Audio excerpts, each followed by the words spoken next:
Walking out the door this morning, don't forget the umbrella. Take it with you. I've got one in hand just in case. We're not all going to get the rain, but we do have at least spotty showers even this morning, trying to help remind a few of you to have that umbrella with you. So you can see those spots kind of dancing along the plateau to northeast Tennessee.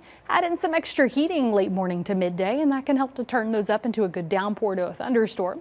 Notice a few of those developing here along the edge of the plateau to northeast Tennessee to southeastern Kentucky, lifting along this terrain change. I do think we'll end up kind of sandwiching the valley in it first. Notice a few storm Smokies, again, plateau to northeast Tennessee dotted in parts of the valley, southern valley, central valley to northeast Tennessee.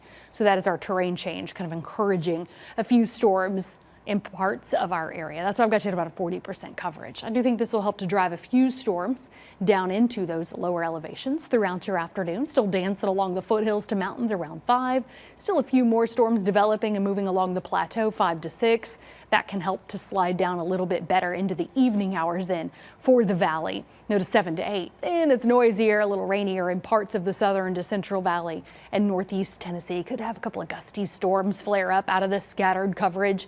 10 to 11. Still a few downpours and storms to start the night. By midnight, notice a couple developing at the Tennessee-Kentucky line. I do think we'll have a few showers and storms stirring around, becoming spotty by tomorrow morning. So for the day and overnight hours, at least we're trying to kind of create these strands of good rainfall. Notice that gives you some bands of a ½ an inch to an inch, and then this isolated 2+. So where it rains, it pours. It's got a lot of humidity to work with, a lot of moisture available. So that's why we're keeping a close eye on those storm cells as they develop. Parts of town can definitely get some really good rainfall on this Wednesday. Southwesterly wind 10 to 15 miles per hour. Some spots still a little warm, taking you from 73 to start to 84 at noon. I do think parts of the valley will be around 90. A lot of us will actually get cut off on the 80s, so that'll help to cut off that last heat wave. But it's going to vary greatly based on that first alert forecast where you live. I do think a couple of those afternoon storms will cut you off closer to 86 Athens, even 90 in Oak Ridge to Knoxville and Loudoun, and 87 Kingston.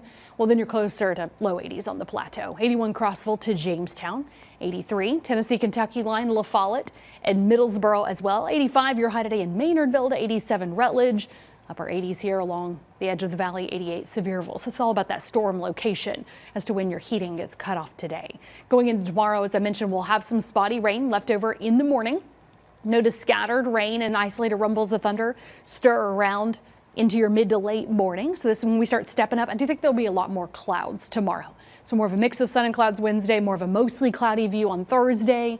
And again, scattered storms dancing around our area a little more uniformly from top to bottom. Now that we've already got that momentum going, the clouds are flowing through. You can see a few storms kind of winding down there, becoming spottier by the evening hours tomorrow. So another opportunity, at least for parts of our area, to collect a good ½ an inch to an inch of rain with those isolated higher amounts. But again, not uniform. I do think we'll end up with about a 40% coverage of our area in rain and storms the next couple of days, and really that's kind of at times, almost pulsing up at times. That'll help to at least bring us into those upper 80s for highs to end the week and into the weekend. Keeping a close eye on some rain chances this weekend, though. I really think it's going to be spotty Saturday. I mean, where it rains, it pours. It's still humid, so keep that in mind, but it's just isolated coverage. I think we'll have some isolated storms on Sunday as well, a few popping up in the afternoon. And then looking ahead to next week, I'm actually seeing a better rain and storm coverage just beyond the first alert 8-day planner. So you can see we squeeze in another heat wave with a string of 90s there in this first alert 8-day planner.